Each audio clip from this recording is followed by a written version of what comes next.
My friends, welcome to another episode of Diner Talks with James. I'm James, and I'm pumped to be here, kicking it with you. How the heck are you, friends? Man, it feels good to just hang out with you in the diner one more time. Are you enjoying yourselves in the diner, friends? Podcasting is a fascinating medium, and I literally have no clue who is listening to this. Somebody came up to me and said, "Hey, I really like your podcast," the other day. And it was a good friend of mine. Let's be clear. It wasn't just some random stranger. But I was like, oh, shoot, you listen to it? This is just a fascinating medium because I have no idea who downloads it. I have no idea how long people listen to episodes. I don't know what's happening. Is there anybody out there? It's all good. If not, just please tell me there is. But seriously, y'all, I would love to hear your thoughts about this. So if you ever want to shoot me a message, I am James at James T. Robo on the email, James T. Robo on the old Instagram or social media. But let me know what you like about the show, what you'd like more of, what you'd like less of. I would love to deliver the experience that you want in the diner because your boy's trying to get at least 20% tip out here. Let's go. Friends, I have someone on the podcast that I have been dying to get on it for a minute. She is a dear friend, but she hustles, y'all. It is tough to get a hold of Bonnie, but I am super excited that she is here. She has grown into one of Tina and I's closest friends, and just a great human who's going through some things in her life around the same time that Tina and I are going through some things in our life.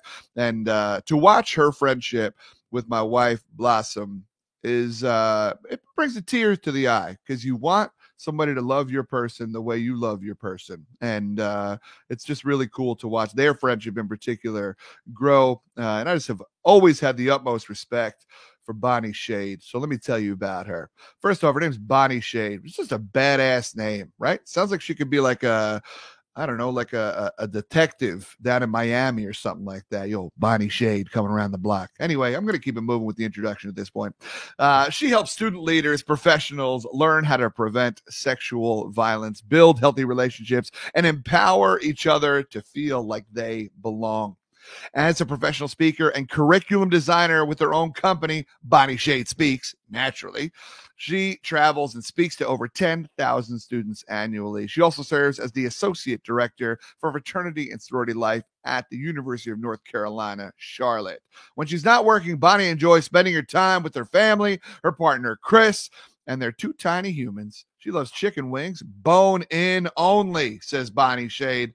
She also crushes a good bourbon and imbibes in a good pun every once in a while. Y'all, let's bring out the one and only, bringing the heat all day, Bonnie Shade. Was good. This intro, bone-in chicken wings only, though. If you're not eating bone-in chicken wings, they're called nuggets. They're called nuggets. Yeah. Mm-hmm. And don't come out with nuggies. When did we start calling them nuggies? Nuggies and tendies? That's a Baby Yoda thing, I think, right? Yeah, like vegetables, nuggies. I'm like, what? It is what it is. You know what? It is what it is. All I'm saying is buffalo wings, saucy with ranch. That's how we get down. That's it. That's saucy with ranch. You're not here for a dry rub. No, go home with that. What is that? I didn't ask for grilled chicken. I asked for some wings with some sauce. With some sauce. The dry rub sounds like my first hookup in high school. Oh, I'm just can't relate, James. Can't relate. I know, no, me either. I didn't hook up with anybody in high school. I was very single and very lonely and questioned a lot of things about myself. Okay, that's fine. Yeah, we'll get into it. We'll get into it today. It's going to be great. It's going to be great. Slide in the diner with me. It's Slide in the diner with Luke. So, Bonnie, I'm so excited you're here. Now, here's the thing. I am also a person who loves wings. One of the reasons why I got a smoker for the backyard is because I wanted to learn how to smoke my wings because I prefer a grilled wing over a fried wing.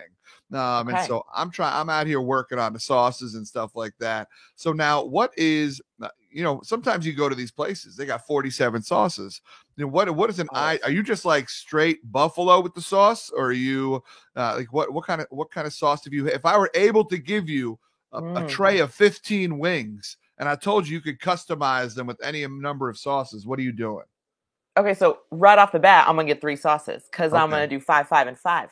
Yep. So I'm getting 3 sauces. It's an option you have here in the diner. I almost always get buffalo as the baseline, right? You got to have something to test out. Like, do I like this better? Do I like that better? Mm-hmm. And if I don't like the other ones I'm getting, the other sauces, then I know I've got buffalo. I know I've got 5 wings that are classic that I'm gonna mess up. So, I love like a buffalo that's got a little bit of seasoning in it, right? Yeah. So like a dry rubbed wing that is then tossed in buffalo. That's my ideal wing. The ideal sauce. Yeah. On there. I also love like a honey mustard barbecue situation. Mixture of those 2 things. Sure. Usually it's called like a gold rush. And then I would say she puts the quotes on. You know, in the business we call it gold rush. People don't know the wing language. You almost said wingo, really hard didn't to you? say. Did you almost say wingo? I'm like, why is this so hard to say? I think we're now calling it wingo. I think that's now what wingo. It is. Yeah. Yeah, this is it. This is how we get down. And I don't know. The other one would just be a random. Like, what's the house special? What are you making in the back that's delightful? Yeah. Go from there. I love it. I love it. There's some places in upstate New York that have they're either called like trash can or garbage can or whatever, trash bin, where it's all the sauces mixed together. And sometimes those are pretty good. I don't know how I feel about that. Sometimes they're all right. I support you. I'm never mad. As long as you're getting a bone-in saucy wing, I'm gonna let you live your life. I'm not gonna judge you. Yeah, that's right. Those aren't my favorite, but it's just intriguing. That's aggressive. It's aggressive flavors. It's a lot going on in your mouth. I appreciate this as a fellow wing lover. Now, you know, Bonnie, we're already on food, so let's stick on food for a second. This show is obviously called Diner Talks with James, and so I'm wondering, you know, what is your late night guilty pleasure? You and I have been to conferences before. We've hung out late at night before over a bite to eat. If you and I were at a diner, or you're down in North Carolina, if we're at a Waffle House, right, something like that. What's your late night move? Yeah, always. I gotta know. Are they serving breakfast 24 hours? The diner, I feel like, serves breakfast. Probably 20, right? Yeah. You got to get breakfast then. Waffle or pancakes, depending on where we're at, right? I am more of a pancake lover than a waffle lover. I love myself some blueberry pancakes. Just throw some blueberries in there. There's just something, there's just something good, extra delightful about a blueberry pancake. So if pancakes are an option, I'm getting blueberry pancakes. Eggs over easy. Hash browns fried hard with cheese on top. Yep. If we're at a Waffle House, I'm getting them smothered, covered, diced, probably. Okay. Diced being onions, right? Yeah, I'm pretty sure diced. I think so. Yeah, I think so too. Chunked. I don't like the word chunked. Chunked is ham, I think. Oh, I feel about that. Chunked. when I'm eating my food, right? I don't know how I feel about that word. And then I'm probably just getting like a tea, a sweet tea, because it's late night. I don't want coffee. Yeah. So I'll get like a sweet tea. Yeah. That's what we're doing. Yeah, I don't want caffeine, so I'll get a sweet tea. Maybe fruit. Yeah, that makes sense, right? I'm a logical human. It's fine. Yeah, that's the order. It's a classic order. I like and bacon. You got to get some crispy bacon in there too. I think. Yeah, that's the order. It's a strong order. It is. Blueberry pancakes are outrageous. Just a strong product out there. Especially the more authentic a maple syrup you can get with the blueberry pancake, the more they shine. There it is. Here comes my bougie guy from the Northeast. I'm close enough to Vermont. Close enough. But still, I appreciate that. Now, are the eggs on a separate plate? Or are they on the same plate as the pancakes? No, pancakes are on their own plate. Okay, got Eggs are on the plate with the fried hash browns. Yeah. So that way when I cut into the over easy, we get that drip right into the hash browns. And you just always coming with the drip, Bonnie. I appreciate it. So story of my life. I love it. Bonnie, before she got on the air here, she currently looking real cozy on a beautiful couch, beautiful sconce behind her, and rocking a cardigan. And so I decided to call her Cardigan B. because I assume that's what Cardi There it B is. stands for. And Bonnie has been judging me ever since that moment, and I don't I blame mean, her. what else does Cardi B stand for other than Cardigan B? And now here we are. And now everyone's brain is going to think about this. You're welcome. Family with Diner Talks. Like, this is it. Cardi B. From James to your yeah. earworm. That's When I it. think cozy, Heard of our I earworm? think Cardi B. When I think, when I think, There we are. Yeah, that's it. When I think of just cozy, curled up on the couch watching a movie. Cardi Cardi B. B. How you doing? Cardi B. Let's go to the beach. Let's go get away. Just getting it, right? There it is. Love it. It's a strong impression. Bonnie, I love that that we're hanging out. You and I have known each other for we got to be coming up on 10 years. Yeah. Yeah, which is pretty awesome. And our friendship has grown over the years, which is pretty cool. And as I said in the intro, I just let me say it in case I forget at the end, I really do appreciate you and appreciate you and the role that you play in our family. And you know, you're good at calling me out, which I hate. Actually, I don't appreciate that part about you. Now that let me say that too. We'll get it all out. Wind it back, rewind it. But cool. No, I you know, it's interesting because when you only see someone ever so often, right? You're in Charlotte, North Carolina. We're obviously in the Twin Cities. We're in New York before that. But when you see someone ever so often, especially at conferences, there's this phrase called conference friends, where these are the people that you love to bump into at your national or regional events, and they're super fun. You're like, hi, oh my God, how are you? And like for those couple of days, you truly are friends. Like you're grateful for each other. It's amazing. Sure. You know the conference is going to be better because that other person is there. You got someone to eat lunch with, conference chicken with, right? And it's really it's awesome. And it's very easy to fall into conference friend mode and just stay in it. And I talk to some of those people once a year, and I am grateful for them, but we don't bridge the gap. It's been really special that we are more than conference friends.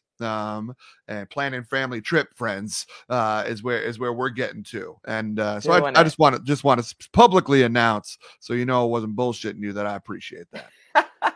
I appreciate that, James. Thank you. And yes, it is wild, right? I'm sitting here thinking like, damn, how long have we known each other?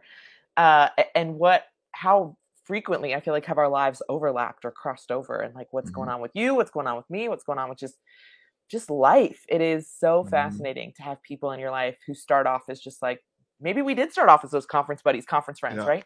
And then it has definitely transitioned and formed into a genuine friendship, which is just, it feels good. I love it. So thank you for the role you play in our life too, because it's a good time. Let's go. It's a good time. But alas, Bonnie, we did only meet 10 years ago, so I don't know a lot about your childhood. So I want you to take it back. Now, I know you were born and raised somewhere in Florida. You're going to tell me where in a second. And so I'm wondering, where were you born and raised? And just tell me a little bit, what was young Bonnie Shade like? What did you have dreams? Did you have aspirations? Were you a pain in the ass? Were you a goody two shoes? Were you what? Tell me about young Bonnie Shade and where you grew up. The answer is all of the above. Great. All of the above. Great. Good talk. That's it. I'll answer the question. So I grew up in Lake Worth, Florida, which no one ever knows where Lake Worth is. People are like, oh, is that like South Florida? It is about 15 minutes south of West Palm Beach. The reason I'm really specific when I say Lake Worth is because if I tell people West Palm Beach, I was like, oh man, that's such a nice part. Like, that's amazing. I bet you love growing up there. And I did not grow up in West Palm Beach. I grew up in Lake Worth. And Lake Worth is a very low SES area. Humble beginnings for Bonnie Shade and my family. Well, back in the day, right, it was Bonnie Boutte. It's not Bonnie Shade. Bonnie Boutte. Right, the maiden name. Damn. Damn it. Hit. There's no way to hyphenate that. You can't be Boutte Shade out here in the streets. No. Dicey. So, anyway. I think, so for me, growing up where I grew up, as an only child, I have two half brothers that I'll be honest with you, I'm not very close with, don't have a super close relationship with them. They're both a lot older than me. So for me, growing up as an only child, my friends became my family. And so I was the person who always was inviting people over to their house and hanging out or going here or doing that. I was a very busy kid growing up, whether it be getting involved in sports. Softball was my sport of choice. That's something that I loved to do. Nice. And got super into and absolutely fell in love with that sport. But I think for me, it was early on, my friends became my family. And I think that that's definitely a huge line that has continued for me into my adulthood and what that looks like. But yeah, grew up there. Dreams, aspirations, hopes. I've always wanted to be, and still to this day, sometimes question it, a veterinarian. Nice. A veterinarian. Okay. When I was 5, I told my dad I wanted to own my own zoo. You know the movie We Bought a Zoo? That's my actual dream. That's your actual dream. I want to buy a zoo. I think that would be so badass to own a zoo. But then I would be the veterinarian that takes care of all the animals who are there. This was my dream growing up. So much so that my undergraduate degree is in biology, because I always thought I was going to go to vet school after. And then I took a right turn and decided, nope, great, glad I have this cool biology degree to be a professional speaker and work in higher education. Yeah, sure. So a little bit about childhood me. A little bit. That's so fun. Something that you and I both have in common are our biology degrees. My marine bio degree. And shout out to going to school on the coast. Shout out to going to school on the coast, but actually, good stuff.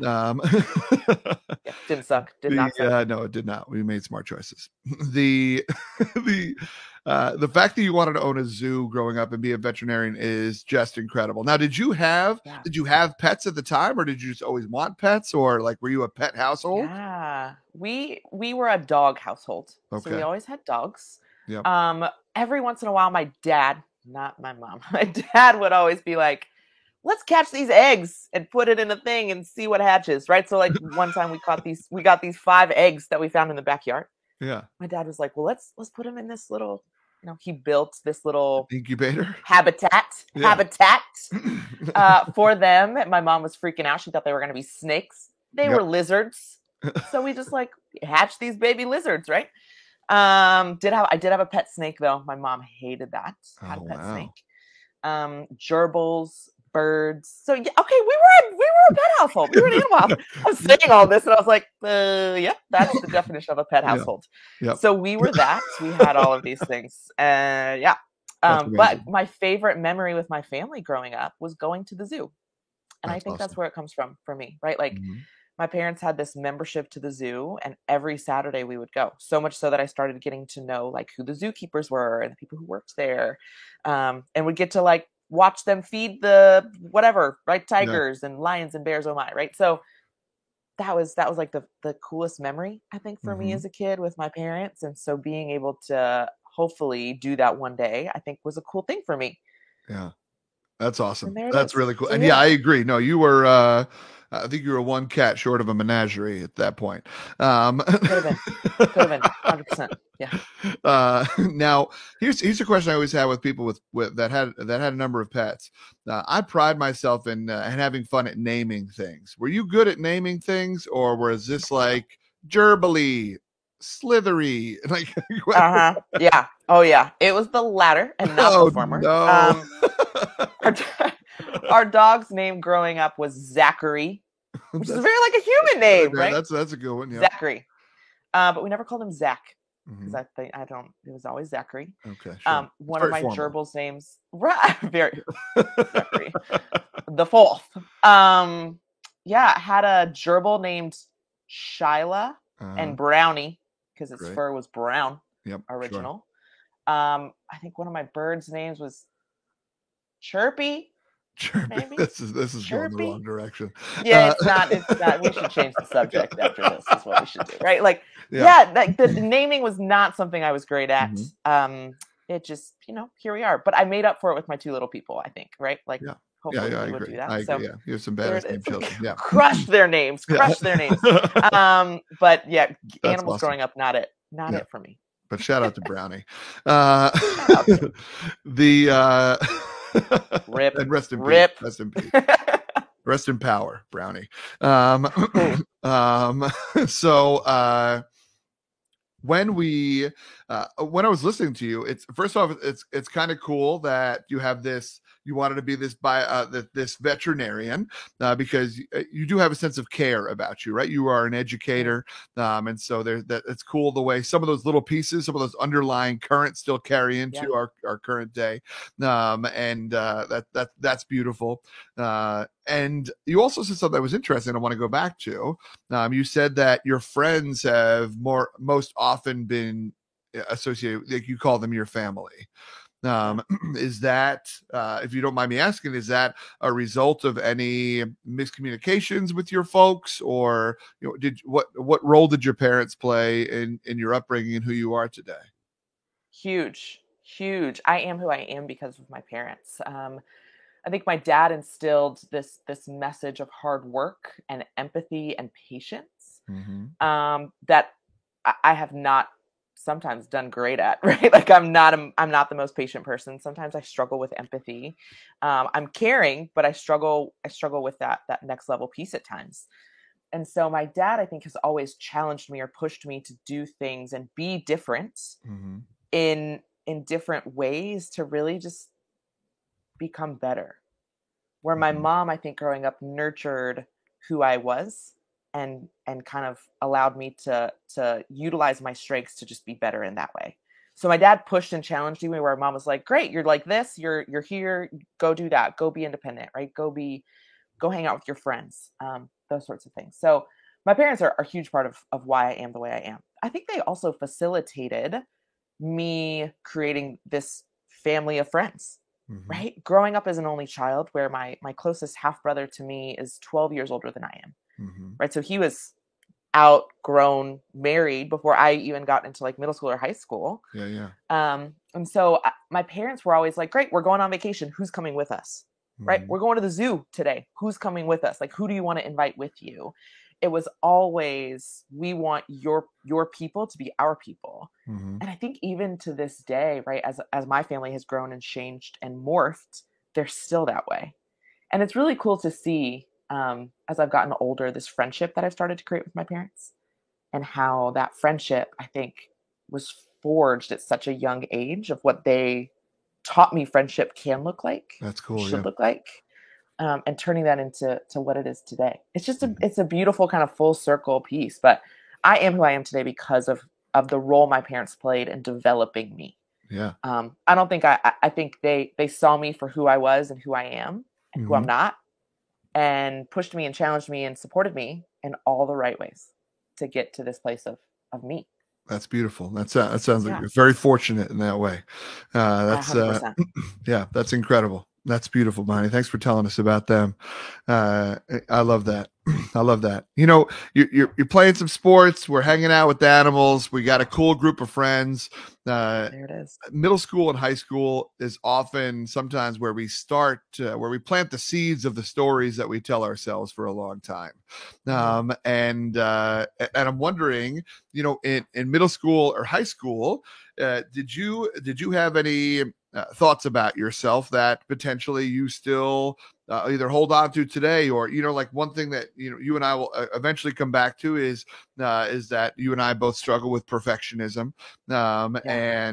and we've also I think uh, I think we both work at this, but it shows up differently. Of when do our walls go up, and who do we try to show people versus what's really going on behind the scenes and whatnot. There are those things that those start in high school and middle school, or is there anything from that time that you're still working through?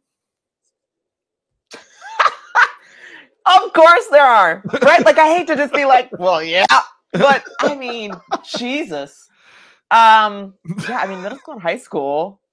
Who doesn't have shit from middle school and high school that they're like, whoa, that's just, I don't even know what the hell in middle school.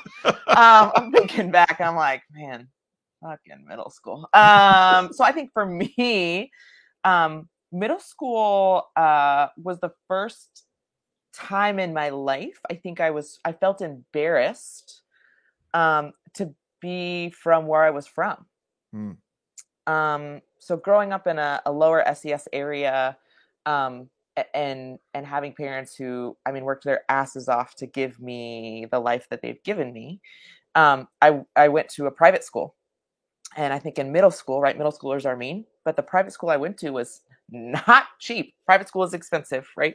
Yeah. And so going there, I remember like asking my mom to drop me off like further back in the car line because I didn't want people to see me get out of the car that my mom was driving.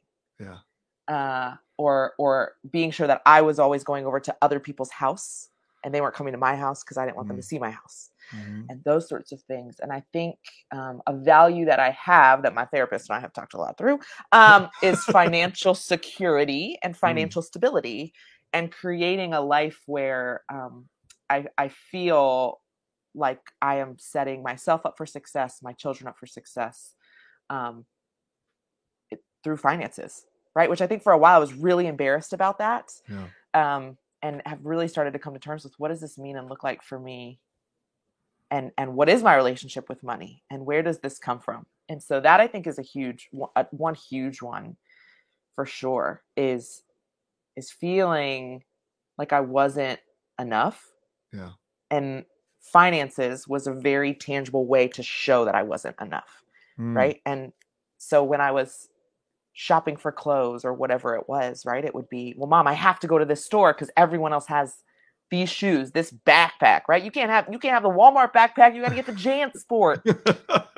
Shit. Come right? Correct like, with the LLB. Come on. And so it's just, right, like so many of those pieces. And I think my parents saw that and understood that in a way of like, okay, if we are not going to have this at home, then we at least need to help her feel like she can belong. And it sounds so crazy to think, right? Like that finances or how you dress or how you show up creates this image or this culture of belonging. But I think this is even what we see in the work that we currently do, right? In conferences, in fraternity and sorority life, in just general friendship groups, people do what they have to do to belong, to fit in. And I think for me, that started by things I was embarrassed of or ashamed of in middle school. Yeah. And financial stuff is fascinating, right? And I love the word that you use. And we've talked, this is a word that gets thrown around a lot with it, but I don't ever know if we actually break it down what it means. The relationship that we have with money.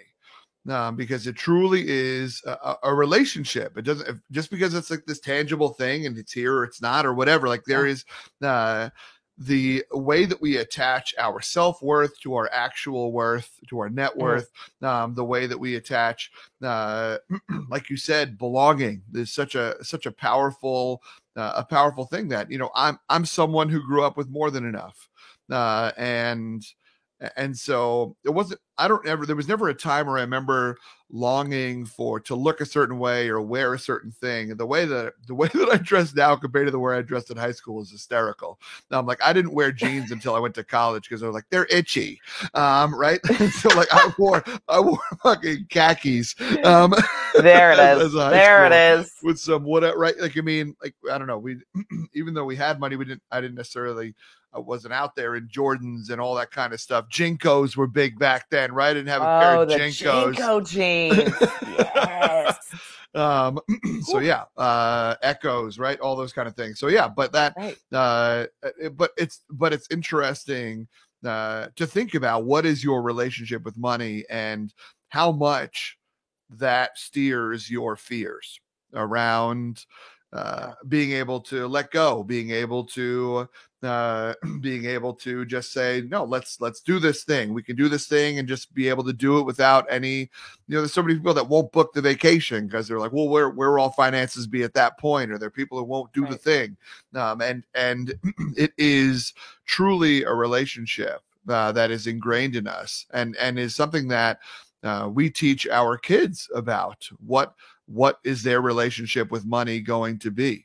And so, because we've also seen on the opposite end of it, the people who are wildly spoiled and their relationship with money, where money doesn't matter. It's like, well, I'll just get more of it, right? Like I can spend it on this. And so I appreciate you sharing that today and just highlighting that. Yeah. Is that something? Yeah. Go ahead. I was going to say, that's like such an interesting question, right? Of how were the ways in which we were raised, the values that were instilled, how are those pieces, those fears, those hopes, those dreams, how are those instilled into just who we are today? Mm-hmm. Right? And what are those carryovers? And I'm Yeah. curious, James, I gotta know, what does this look like for you? What are some of those things from middle school, from high school that have just carried over? Yeah, for sure. For me, it's a lot of it's mainly self-esteem stuff and intelligence stuff. I've talked a bunch about my self-esteem stuff on here, where just like in high school, everybody laughed at my jokes, and people wanted to sit next to me in class, and I was a pretty smart kid also, and and so I was a wise ass, right? So combine all those things, was a little bored, a little funny, and had an audience, and away we go with the wit. There it is. And so so I made people laugh. People knew me. I wasn't popular, but I was known, which I do think are two different things. And so but so then I would come back from the weekends, and everybody be like, oh, we were hanging out, or oh yeah, we went to this party in the woods, or oh yeah, so and so people over, oh it's crazy. And I was like, why don't you invite me? Like, where I was just sitting around. Like, I won't do anything. And so I started to write the story that I still write today, of people like you when you're around, but they don't think about you when you're not. That is, it's interesting. I live my life based on what I want to be said in my eulogy, because I want to be memorable. And it's really hard to be forgotten. Even just the other day, right? We have some some friends here who took us out, and we had some friends here who I kind of like try to set up plans with this one group of people, and then all of a sudden, like, I hadn't heard anything, and so I shot a text, like, hey, is this happening? And they're like, yeah, it's happening. Yeah, come over. I was like, okay, when? They're like, now, we're here. And I was like, motherfucker, I set up these plans.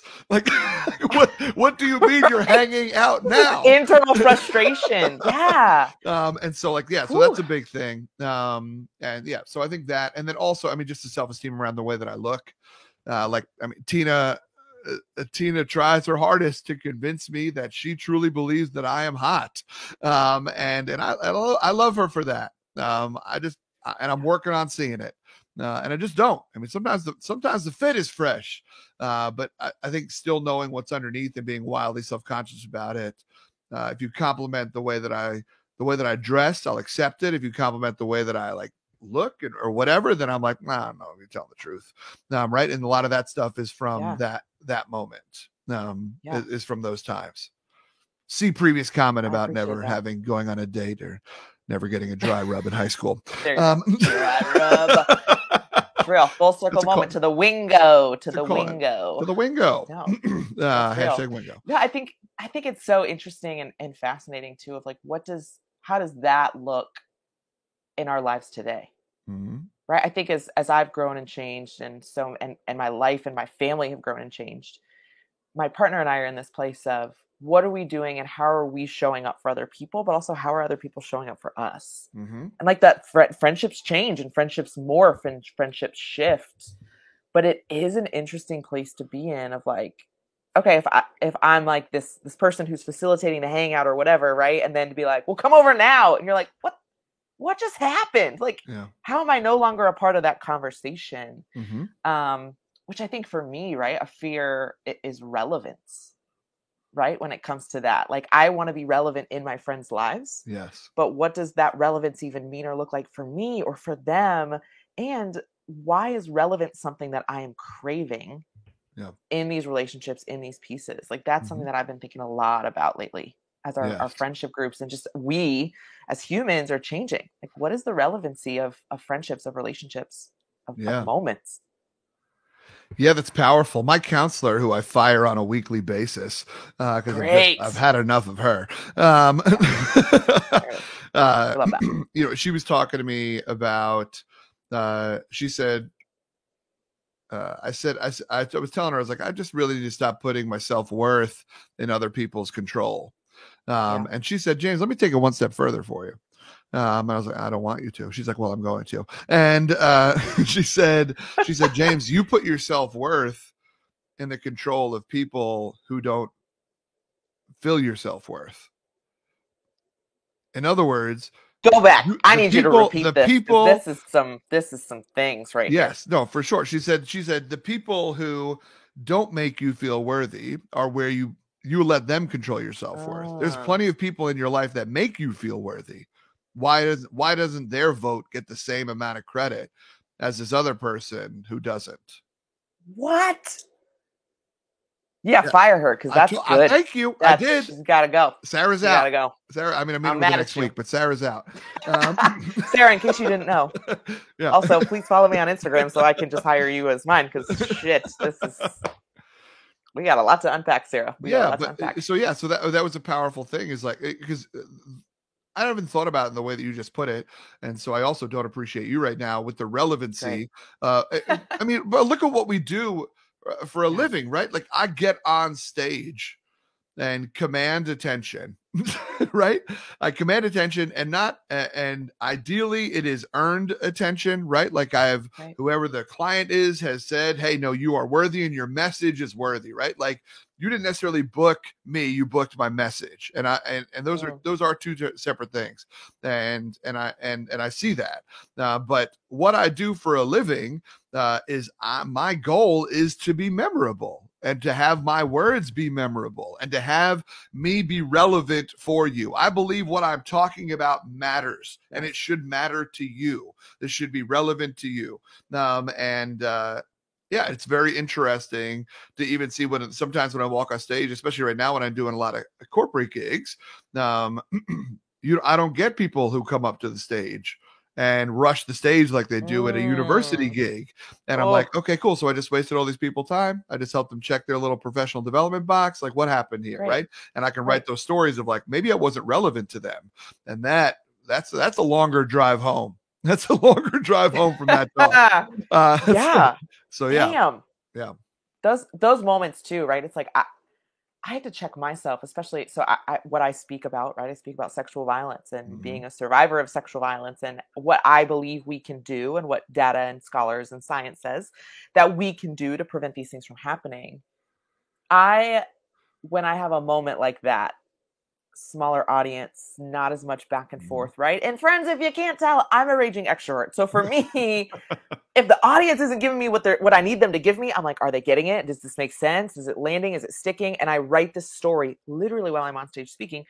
I write this story about, well, this isn't good enough. It's not what I want it to be, right? They don't care. They're not getting the message. And then for me, that equates to my self-worth, because what I talk about is a part of my identity.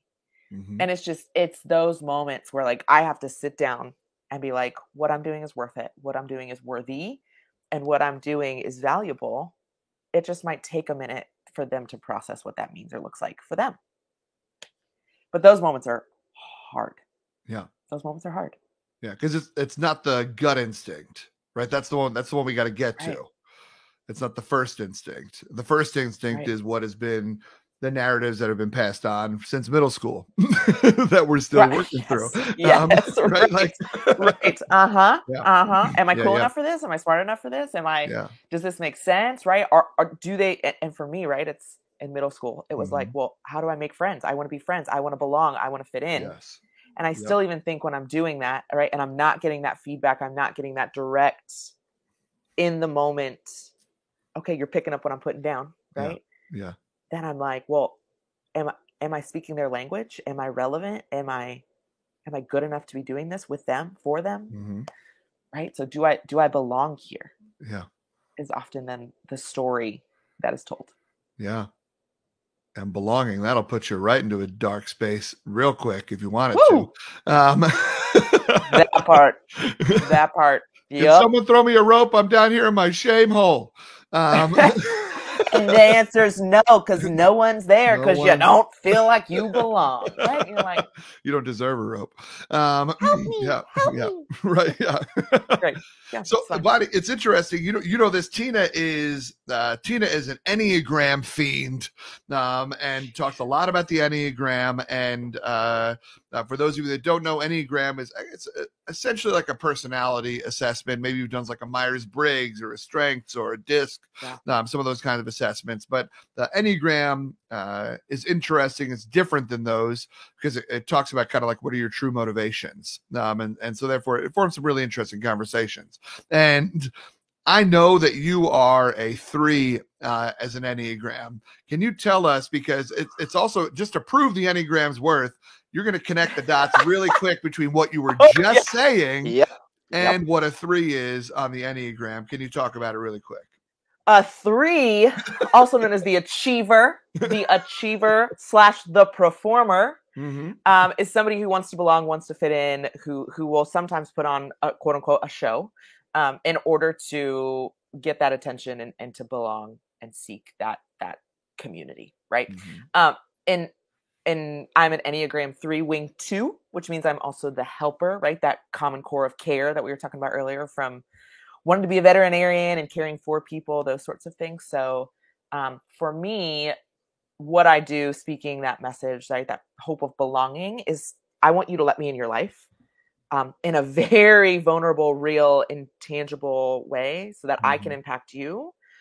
And I can just look at you and be like, how can I show up for you? How can I support you? Right? Like that is what my best relationships are formed off of. That is what my best moments are formed off of. Right. And I think that's why I like to think I'm pretty good at what I do. Both in the fraternity and sorority life space and as a speaker of, I want to help you. At the end of the day, it's about how can I help you either deliver this message, create this content, get this thing to stop or to start, right? Depending on what we're talking about. If we're talking about community, if we're talking about ending sexual violence, right? Whatever it is, how can I help? But in order to do that, that achiever in me, that performer in me wants to be able to show up and wants to be able to have those relationships and have that community in order to do that. And I will almost go at any lengths that I can in order. I don't know why I said lengths. Like that. So weird. We go hit all these confidence. A lot happening there. This is where you know that I have braces at some point, right? Right.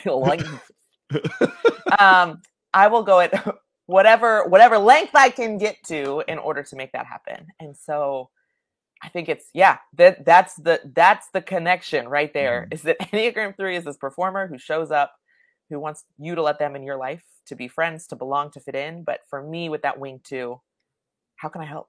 How can I be there for you and support you? Because I can't get over it, and because I like to beat jokes to death. Real G's move in silence like lengths. Shout out to Lil Wayne. We got that Lil Wayne quote. It's not lasagna anymore. Anyway, so so it's interesting because I love it. I am this is why you and I are similar, is I'm a 2 wing 3. And that is very obvious as well. And so, but the interesting thing is that Bonnie, let's have a moment of honesty. I don't think I've told you this before, but it's relevant to what we're currently talking about. But for the longest time, I didn't know if I was talking to Bonnie Shade or if I was talking to who Bonnie Shade wanted me to see. And it took me a minute, but it's okay. You know, I got the hatchet out. We didn't have a chainsaw for that one. We got we just slowly chopped at the tree, Bonnie Shade. Yep. There it is. And but it felt like there was a lot of bark. I'm grateful because not everybody deserves to see us with our walls lowered. And so I'm grateful for that. And I don't take anything, I don't take that for granted. And I would also say this is something that I know that you have put work on as well.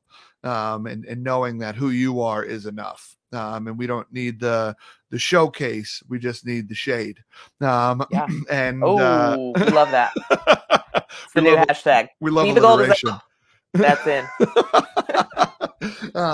And so, but ultimately, you know, when we put up our walls, it is yes to protect ourselves, but sometimes we're also putting up our walls to to protect other people in our eyes from like, well, this is going to be uncomfortable, or hey, you don't need to know that about me, or you don't, right? Like our walls are sometimes for everybody.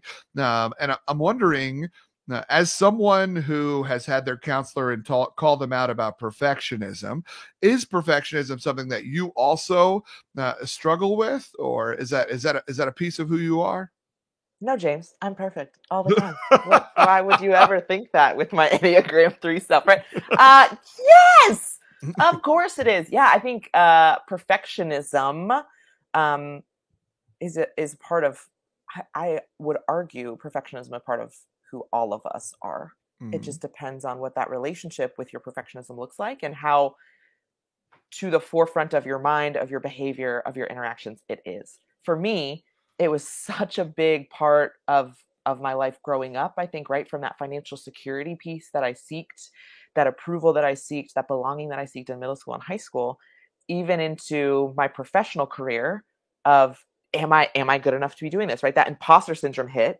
So the way to combat imposter syndrome is to let the pendulum swing completely in the opposite direction.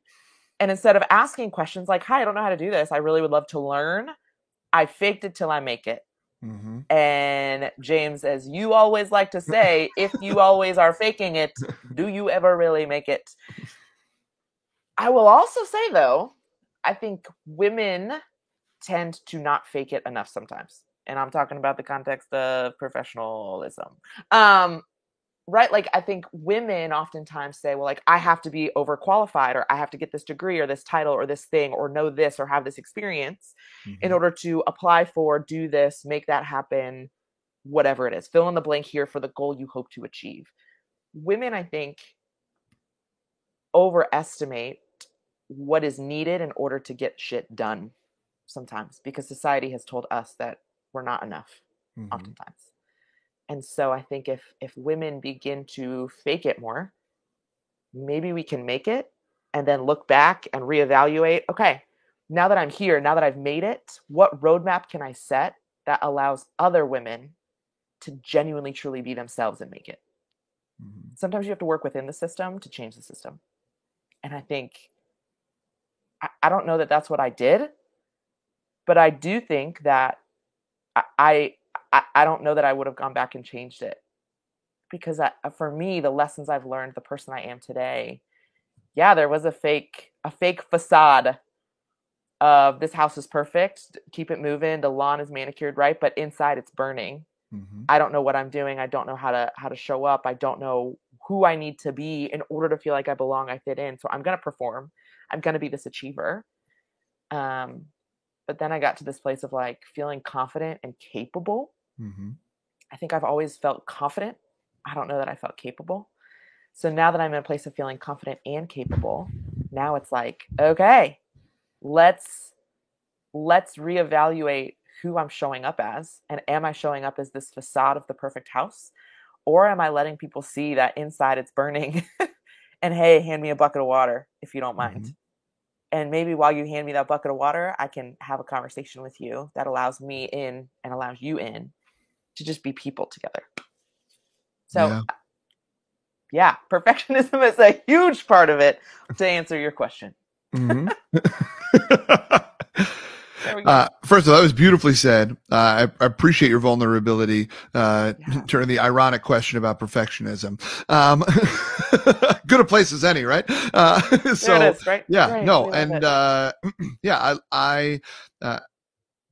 love it. I see it. I think, there are times where fake it till you make it does make sense.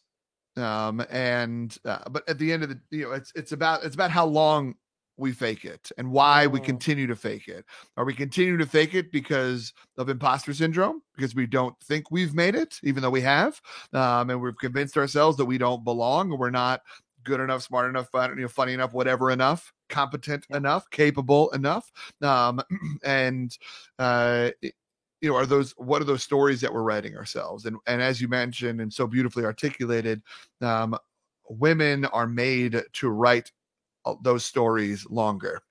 And that's some good old fashioned sexism, right? Like research shows that, the amount of bullet points that a man has done on a job description versus the amount of bullet points a woman has done on that job description, whether or not they apply, right? The woman has had to do at least 80% or something like that, where the man will apply at 30%, right? Of the bullet. It's, it is fascinating. And we're all going through shit. We all got our own lives. We're all trying to make it. We're all trying to figure it out. And so if you got to do it, to get through the day, then that's okay. Right. The stories we tell ourselves, sometimes those stories enable us to get up and enable us to push through. And we got to figure out a way to get through every single day. And so if we need to fake it a little bit, then I get it. If we need to tell ourselves that lie, tell ourselves that story, I get it. And so, I hope, I know you know this, but I'm going to say it out loud anyway. I did not bring this up to be like, let's talk about your shame hole, right? It's more like, let's talk about your survival tactics, right? Because we got to figure it out in this world. And so I appreciate you talking to us about what you felt you needed to do at whatever time of your life, given the information that you had and the lived experience you also went through, to make the decision you needed to make. And we don't often give ourselves enough credit in those moments. Worse than that, we often don't give other people enough credit. That they're just trying to figure it out. They're doing the best with what they can and what they've been through to get through the day. And it's also, we know this, it is easier to judge people who are going through what we are going through. Than it sometimes is to judge people who are going through something that we have no idea what it's like, because it's close to us. So we judge them. And so that's probably why it was easier for me to be able to spot your walls. Right. I teach what I need to hear. I went through a whole divorce with a woman who deserved more vulnerability and authenticity. And I went through that divorce while I wrote this book behind me, Leading Imperfectly, on authenticity and vulnerability. Right. And it is. So I don't know. I appreciate what you said. It obviously sparked something in me because I got on a damn soapbox. But we love the soapbox. Well, right. And all of this is just, it's so impactful to process and think about too, right? Because I think something that you said that now I'm like, oh shit, this another kind of full circle moment, right? Is this piece of we don't give other people enough credit. Right? I think for so long, my fake it till you make it was because I thought other people were asking me questions because they wanted to see those pitfalls. They wanted to see those shame holes, where really they just were asking because they actually genuinely gave a shit, right? And they wanted to know, and they were curious, and they were hoping that I would be vulnerable. But instead of being vulnerable, I was like, no, it's fine. It's great. Everything's fine. It's cool. It's perfect. Right? But because of who I am and how I was raised and those values that were just instilled in me at an early age, it's like, I didn't feel like I could let people see those. Mm-hmm. So maybe the giving other people more credit is don't make assumptions. Don't assume malintent, right? Yeah. You can't assume malintent when it comes to people in your life, to friendships, to relationships. I think there's so much more there than just people asking you questions for the sake of asking questions, right? Mm-hmm. The people who you call friend, the people who you call partner, the people who you call mom, dad, whatever it is, right? They genuinely care. Allow them to care. Mm-hmm. And maybe that's just part of letting your walls down in a different way. Mm-hmm. I don't know. Sometimes when people are asking us questions, we need to think of that. Are they asking us this question because they want to feel a little less crazy? Yeah. Right? Yeah. Am I alone? Am I alone in this? Just me? Is it just me? Yeah. No. But there's times where our pride puffs up, where our perfectionism puffs up, where it's like, no, we're good. And then we don't know the impact that sometimes we do make that person feel like, oh, fuck, that is just me then. Right. And, I think one area where I think we can both talk a little bit about this is in parenting. Right.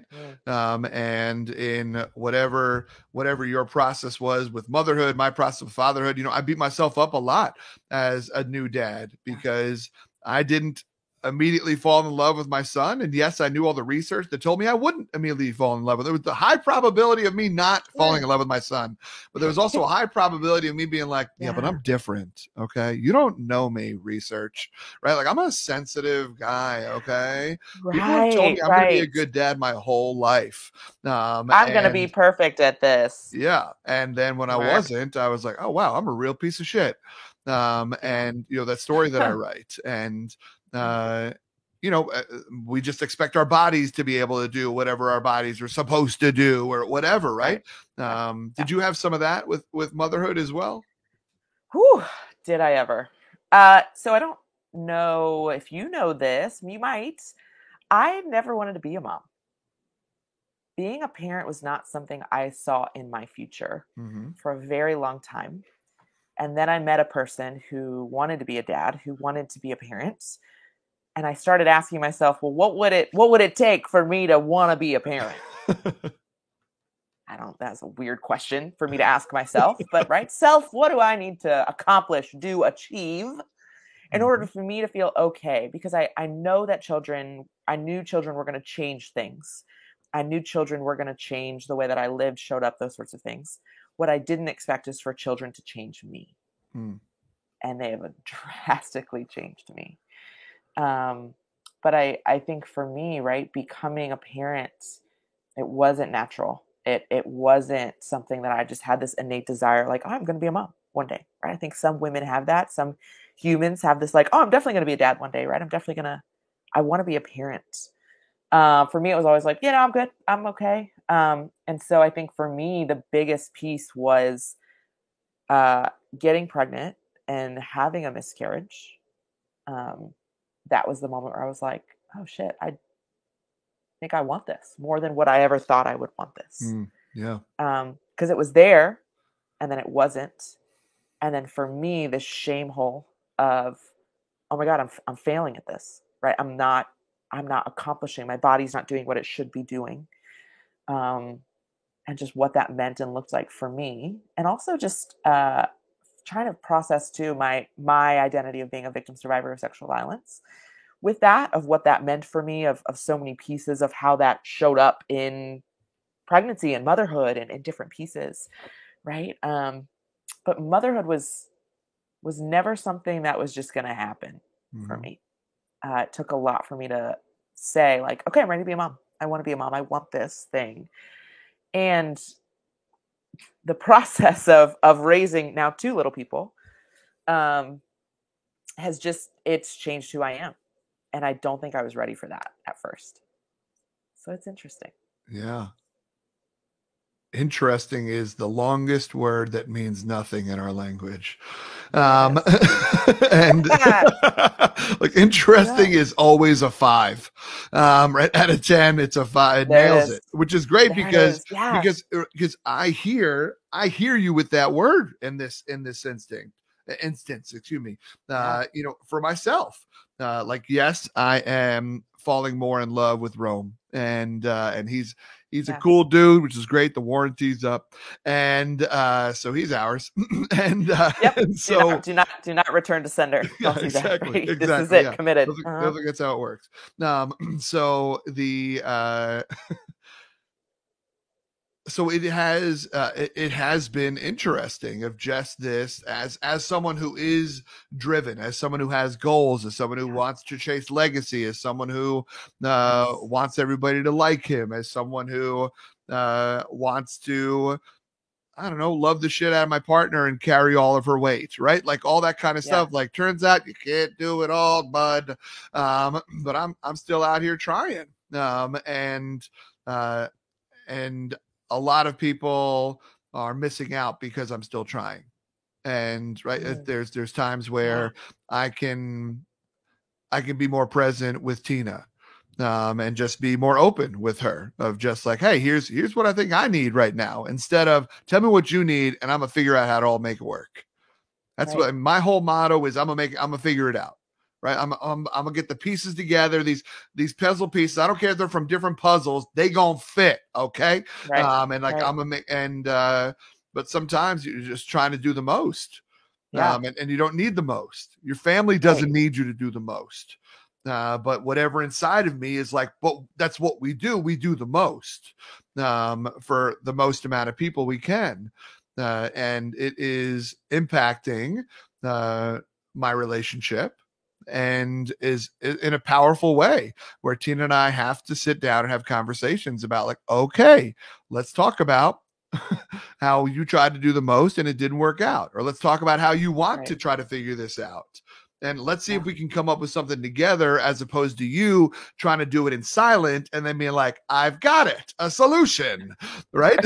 Which is really what I'm trying to do. Including them in the conversation to make the decision, right? Like, I think for me, it's been so crazy and wild just coming off of April, which for me is my busiest month of traveling, of speaking.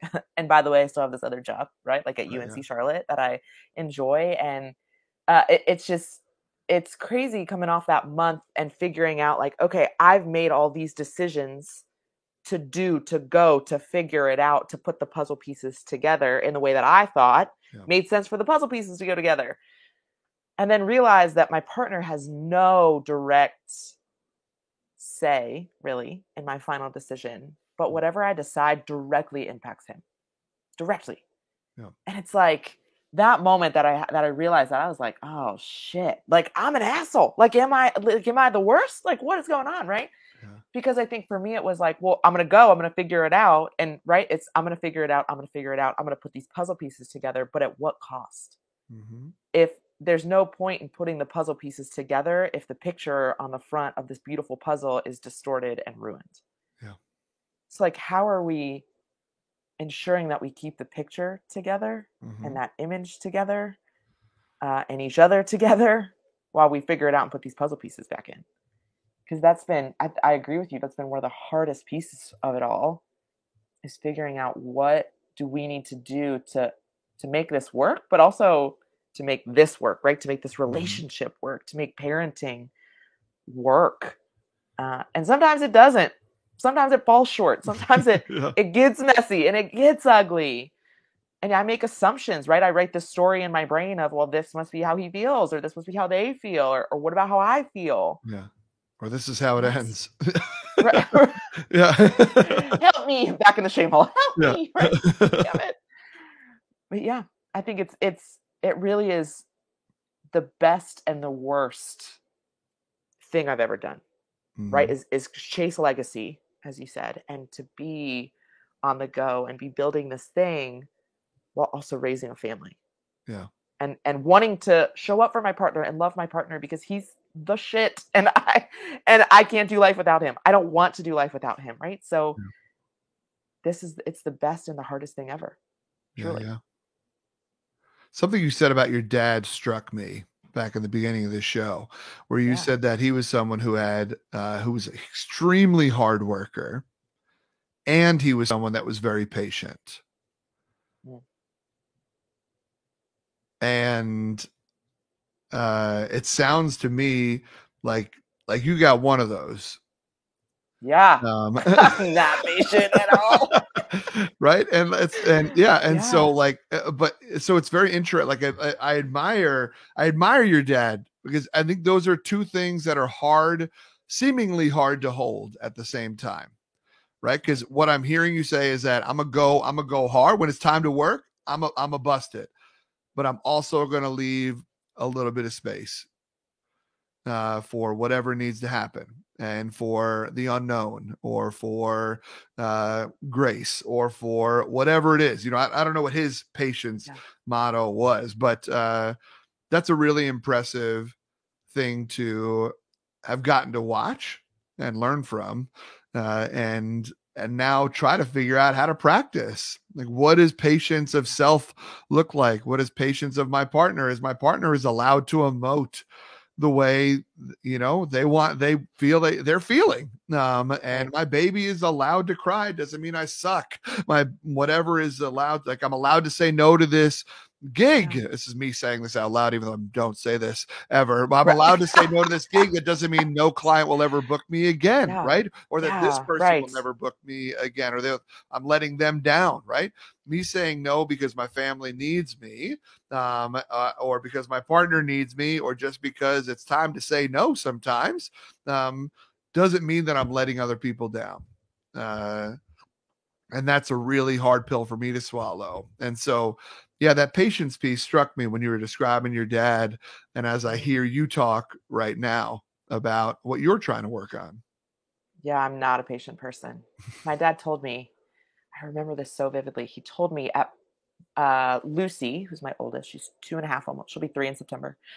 At her baby shower, my dad pulled me aside and was like, I am going to pray that you have patience. Like, that is my hope for you, right? Like, that is what I hope that you begin to grow and develop and figure out as a parent, is patience. And I was like, yeah, okay, Dad, thanks, appreciate it, love you, right? Like, and I just kind of very flippantly was like, okay, Dad, cool, appreciate you, right? I'm gonna go back to the baby shower now. Yeah. But that moment, right, where my dad just grabbed me on the shoulder and was like, Bonnie, I really pray for patience, right, for you. It has been, I think I am better at showing other people patience than myself patience or grace. Right, I often think about what would it look like if I showed myself the same patience and grace as I showed my 2.5-year-old, right? When she had an accident on the floor this morning because she couldn't make it to the potty, right? Like, whatever it is. That moment, I'm just like, oh, you just peed on the floor. Tight. Great. Okay. Right. Where it's these pieces and these moments of like, how am I allowing space for myself for that? And I don't. And I think it's because of that perfectionism and that imposter syndrome of, I'm not going to do it if I don't think I'm going to be great at it, which maybe is also why I didn't want to be a mom at first, right? I didn't know what motherhood was going to look like for me. I didn't know what getting pregnant was going to look like for me. I didn't know how my world was going to shift or change being a mom. And that scared me, that fear of the unknown, and that possibility of failure. Even though in my brain, because I'm a perfectionist, I'm like, I ain't gonna fail. Like, that's not gonna happen. Those pieces, right? Like, that is, again, it's like, it's the best and the hardest thing I've ever done. But that patience is something I still have to work on, and I still have to figure out. But I'm so grateful that my dad just pulled me aside and was like, I'm gonna pray for patience for you. Yeah. Because it's not something that everybody has. Not everybody has patience. But hanging out with kids, shit, that'll change for you pretty quick, hopefully. You're going to find one or the other real quick. That's it. Patience or hardship is what you're finding. Sometimes both. Sometimes you're going to catch both, if you know what I'm saying. It's just great. Yeah. And it's hard to practice patience when we're still sometimes holding on to perfectionism. How can I be perfectly patient is not a sentence. And so, yeah. Bonnie, I love your self-awareness. We did not even get into what you talk to this world about. And so let me just briefly say thank you for the work that you do in this world, educating so many about sexual violence, and giving people the tools to advocate for themselves, giving people the tools to make sure that the people around them are being better human beings, and setting up spaces where safety is at a paramount. And just thank you for the courage that you exhibit every time you step on that stage to share your story. And thank you for, even the courage that you just had with me here in the diner today over some blueberry pancakes. Love to see it. And when talking about from the Wingo to the length. Saucy wings, y'all. Saucy wings. Saucy wings. To the lengths. I respect the hell out of you, Bonnie Shade. And I'm grateful that you're in my life, and I'm grateful that you came to the diner today. I appreciate you. Happy to be here, friend. Thanks for having me. Hell yeah. Bonnie, let people know where they can find you. Where can we connect with Bonnie Shade in this world? We love it. Friends on all social media outlets. And yes, I am on TikTok. Not super active, but we're there a little bit. At Bonnie Shade BB. It's Bonnie with a Y. Don't get it twisted. BONNY Shade BB. On all social media outlets. My website, bonnieshade.com. And my email address, bonnie@bonnieshadespeaks.com. Does any of those work for me? Slide in the DMs, though. That's probably the easiest to make it happen. Slide in the DMs, y'all. Bonnie, thank you so much for coming to the diner. I appreciate you, my friend. Always good to be here. Hell good to see yeah. you, James. Hell yeah. Y'all, that was my time with Bonnie Shade. What an incredible woman. We talked about patience today. We talked about perfectionism. We talked about shame holes because that's where I live. No. No, it was just so incredible to hear how she is working on giving herself grace. And it is a work in progress. It is a work in progress to let ourselves know that whatever we went through in our lives is allowed to still impact us. But we are in control of how much time, how much weight, and how much credibility we give to it in our current situation. And it is just special to get to spend that kind of time with you all, with a great friend of mine, Bonnie Shade. And until next time, y'all, do me a favor and keep punching small talk in the face by asking better questions. Take care.